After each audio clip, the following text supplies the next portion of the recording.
애청자 여러분 안녕하십니까. 돈 되는 부동산의 박익원 대표입니다. 오늘은 제가 정말 심각한 내용에 대해서 좀 말씀을 드리려고 합니다. 세계 최악의 일들이 바로 우리나라에서 벌어지고 있는데요.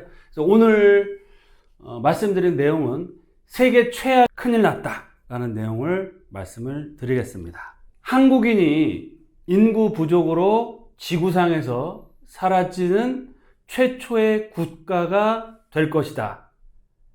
데이비드 콜먼 박사가 얘기를 했습니다. 콜먼 박사가 경고를 했듯이 2075년도에 한국, 우리나라가 소멸될 것이다 라고 얘기를 했습니다. 한국 출산율이 어마어마하게 낮아지고 있죠. OECD 국가 불명예스러운 1위입니다. 0.8명으로서 두 남녀가 만나서 결혼을 했는데 한 명의 자녀도 낳지 않는다.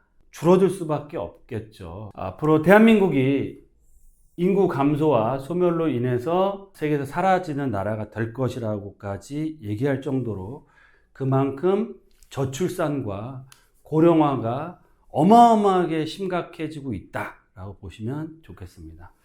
또 자료를 좀 보시면은요, 전국을 봤을 때 이 빨간색 지역들은 지금 현재 인구 소멸 지역입니다. 그리고 이 노란색들은 인구가 앞으로 소멸될 지역이다 라고 보시면 좋겠고요.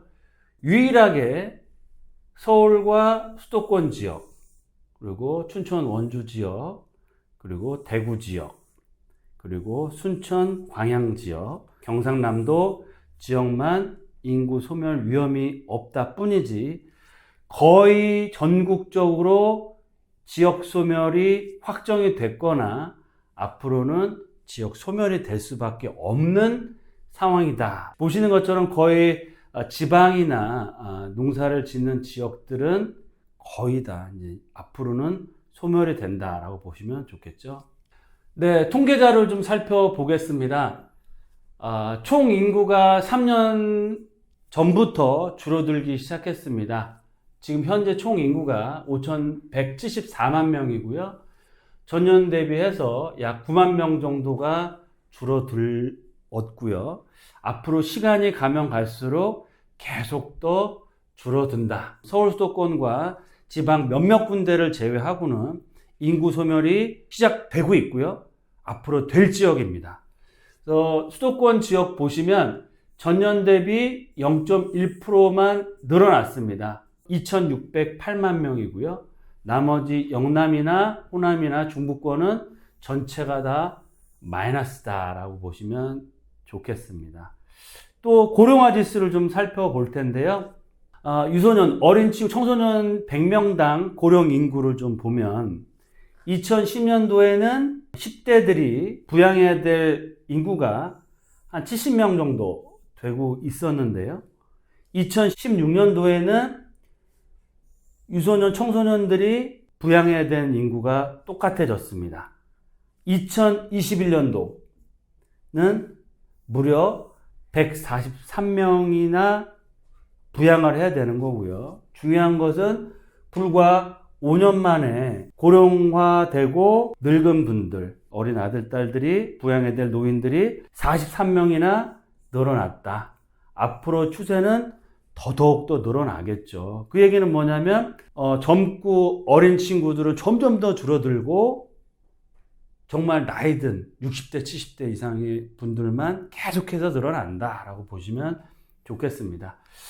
시도별 인구 증감률을 보시면 세종이 3.5%로 1위를 차지했고요. 울산이 마이너스 1.3%로 꼴찌를 했습니다. 좀 보시면 세종 인구가 그래도 그나마 많이 늘어났죠. 행정타운, 젊은 공무원들이나 혁신 도시라든지 모여들었기 때문에 올라갔고요. 경기 지역은 또 왜 인구가 늘어났을까요? 여기 보시는 것처럼 서울 지역이 마이너스 1.2% 줄어들었죠.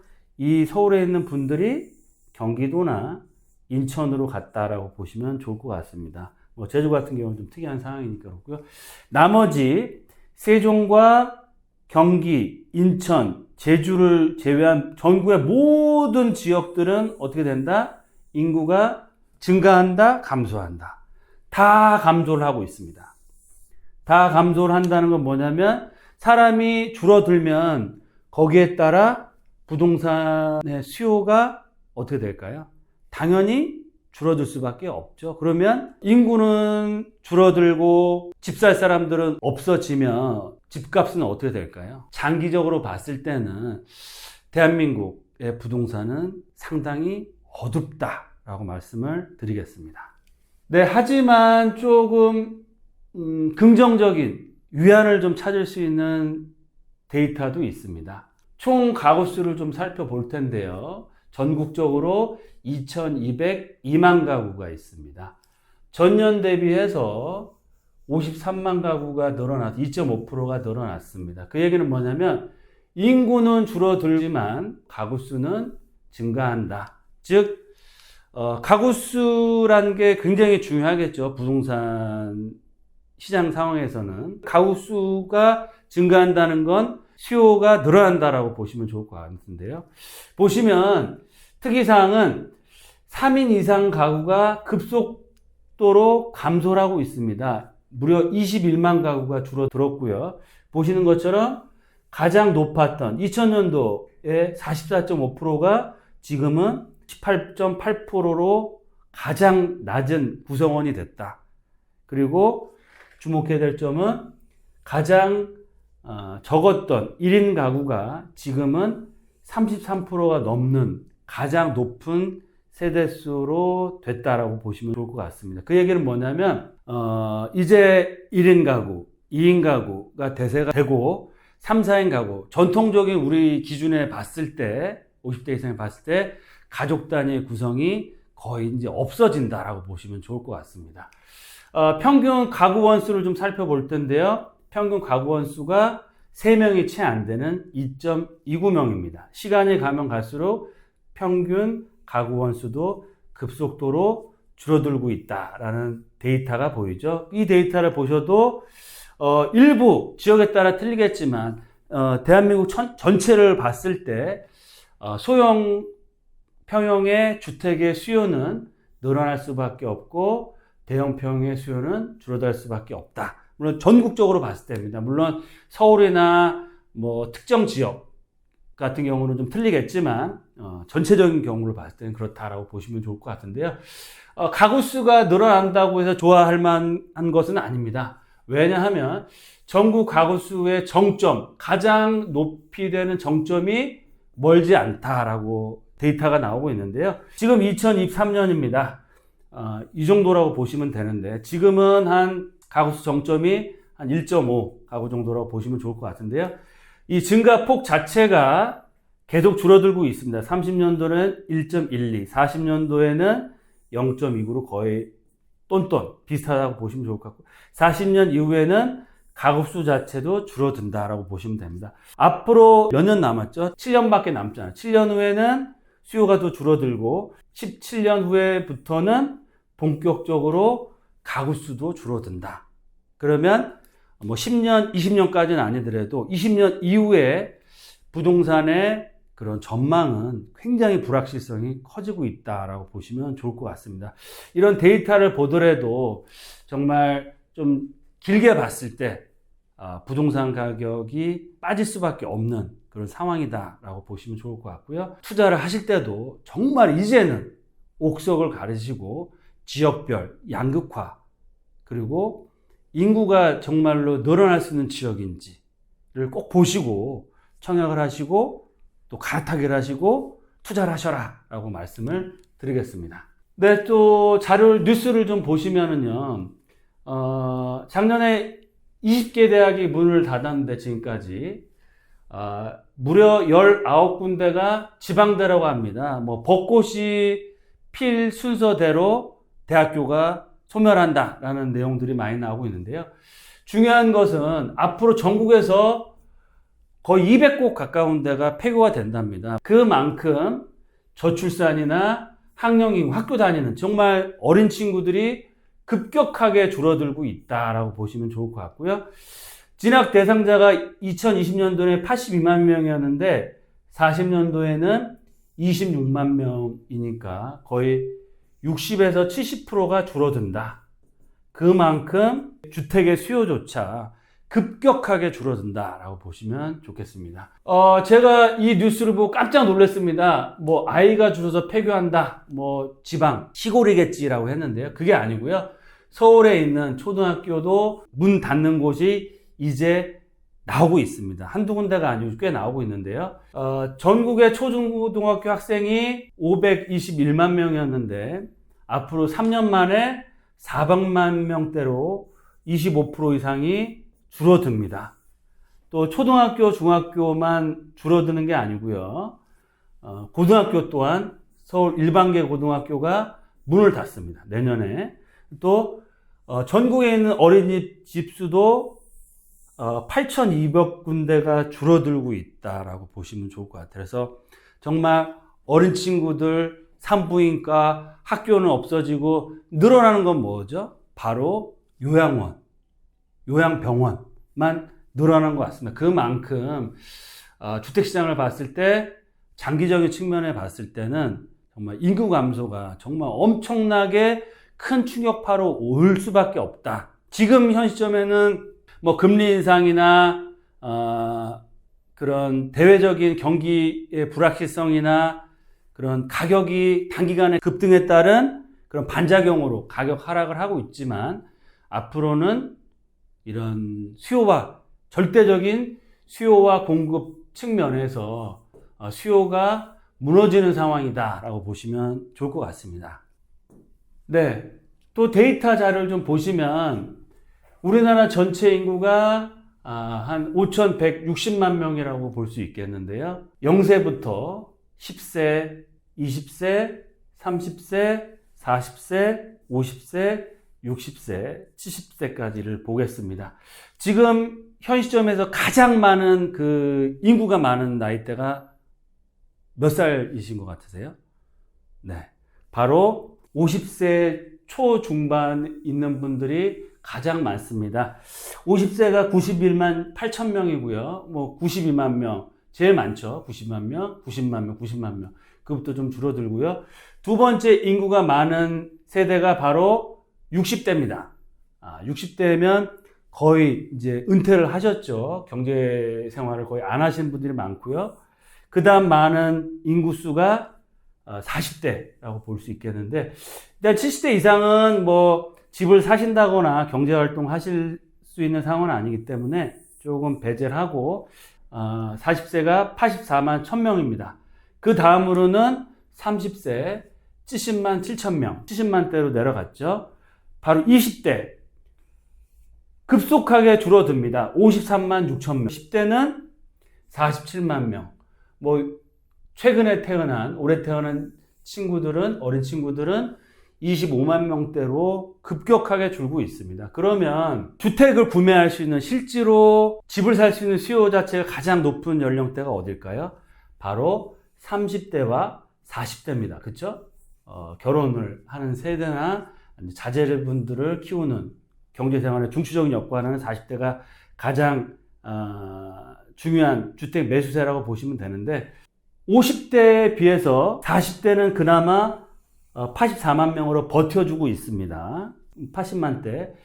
30대까지만 해도 70만 명대로 어느 정도 인구수가 버텨주고 있지만, 보시는 것처럼 20대로 내려가면 53만 명으로 급격하게 감소함을 느낄 수 있습니다. 그러면 지금 가장 많은 인구를 가지고 51세 92만 명의 20대는 무려 거의 절반 가까이 감소를 하게 되고요. 20대 이전에 10대 같은 경우는 40만 명대, 25만 명대이기 때문에 인구가 급속적으로 감소를 하고 있습니다. 그래서 지금 부동산 시장은 30대와 40대가 잠재 수요로 해서 버텨주고 있지만, 앞으로 15년, 20년 후에는 이런 수요 자체가 급속적으로 줄어들 수밖에 없다라고 보시면 됩니다. 이 데이터, 인구 구조를 보시고 어떤 생각들이 드신가요? 그렇죠? 50대 이후에 인구들은 굉장히 많았지만 이제 50대 중반부터는 은퇴를 해야 됩니다. 이분들이 실질적으로 주택의 구매 수요를 차지할 수는 없고요. 앞으로는 40대와 30대가 주축을 이루는데, 3, 40대 분들이 집을 어느 정도 매수를 했다라고 하시면 그 이후에 세대는 이런 주택의 수요를 받아줄 그런 사람들, 그런 인구 자체가 없다라고 보시면 됩니다. 그래서 앞으로 부동산 15년, 20년 후에는 정말 어려운 상황이, 정말 최악의 상황이 올 수 있다라고 볼 수도 있기 때문에 이런 인구 구조, 데이터들을 잘 살펴보시고 매매를 하실 때 좀 잘 고려를 하셨으면 좋겠다라고 말씀을 드리겠고요. 마지막으로 좀 정리를 해서 말씀을 드리겠습니다. 앞서 말씀드린 인구 감소, 저출산과 고령화를 너무 많이 느끼고 있습니다. 제가 작년 하반기에 지방 거의 대도시들을 다 가봤는데요. 몇몇 도시를 빼놓고는 정말 낮에 사람이 없습니다. 지역의 중심부라고 하더라도 다니는 사람들이 없고요. 다 어르신들만 다니시더라고요. 그만큼 어린 젊은 친구들이 그만큼 없다라고 보시면 좋을 것 같고요. 이런 현실들을 바라봤을 때도 앞으로 우리가 부동산 투자를 할 때 어떤 점들을 고려하고 투자를 해야 될지 한 3가지 정도로 정리해 드렸는데요. 어떻게 보면 뻔한 얘기입니다. 하지만 그만큼 중요하기 때문에 제가 다시 한번 강조를 드리는데요. 첫 번째, 지방 투자는 금지다라고 말씀을 드릴게요. 왜 그러느냐? 앞서 말씀드린 것처럼 앞으로 5년, 10년 후에는 정말 지방 거의 몇몇 지역들을 빼놓고는 정말로 집을 받아줄 사람들이 없다라고 보시면 좋을 것 같습니다. 예외가 있다고 하면 오직 일자리가 증가하는 지역만 보시고 투자를 하셔라 라고 말씀을 드리겠습니다. 두 번째, 수도권 지역 인구가 늘어나고 있죠. 또 서울에서 집값이 너무 비싸다 보니까 아니면 수도권 지역에서도 일부 지역은 일자리가 많이 늘어나고 있습니다. 그런 지역들로 전출을 가기 때문에 수도권 지역은 안전하다라고도 생각할 수 있겠지만 수도권 지역 중에서도 외곽 지역은 투자에 정말 주의하셔야 됩니다. 아시겠죠? 왜 그런지는 말씀드린 것처럼 수도권이라고 해도 다 같은 수도권이 아니고요. 앞으로는 기준은 3기 신도시를 기준으로 해서 투자를 하셔라라고 말씀드리겠습니다. 서울에 있고요. 3기 신도시 고양 창릉이 바로 여기 있죠. 그리고 계양, 대장지구, 그리고 밑으로는 과천, 그리고 동남쪽으로는 하남, 그리고 위쪽으로는 동북쪽으로는 왕숙 신도시가 있습니다. 요 지역들, 3기 신도시가 나오는 지역들 외곽으로는 앞으로 굉장히 위험해질 수 있고요. 시간이 지나면 지날수록 가격은 하락할 수밖에 없는 구조가 되어 있습니다. 따라서 서울권과 3기 신도시 주변 지역을 중심으로 한 이 바운더리를 보시고 투자를 하셔라 라고 말씀드리겠고요. 마지막 세 번째로 늘 말씀드린 내용입니다. 서울은 어떠한 상황에도 살아남을 수밖에 없기 때문에 서울 그리고 수도권 지역, 외곽이 아니고요. 수도권 지역을 투자할 때 어느 지역에 집을 사야 된다? 가장 베스트 넘버 원은 경부선 라인입니다. 그렇죠? 서울, 판교, 분당, 용인, 화성, 동탄, 평택. 이렇게 보시면 될 것 같습니다. 경부선 라인. 왜 경부선 라인에 집을 사야 될까요? 정말 일자리가 폭발적으로 늘고 있기 때문입니다. 아시는 것처럼 용인 반도체 클러스터 나왔고요. 앞으로 우리나라를 먹여 살릴 제2차 전지라든지 R&D 센터라든지 그런 IT, AI가 바로 이 경부선, 판교, 분당, 용인, 화성, 동탄, 평택 라인에 들어오기 때문에 경기도 수도권에서 집을 산다라고 했을 때 가장 1순위 지역은 바로 경부선 라인을 중심으로 해서 집을 사셔라라고 말씀을 드리겠습니다. 네, 오늘 제가 다들 아시고 좀 뻔한 얘기일 수도 있겠지만 정말 인구 감소, 고령화와 이런 것들과 부동산의 관계에 대해서 말씀을 드렸고요.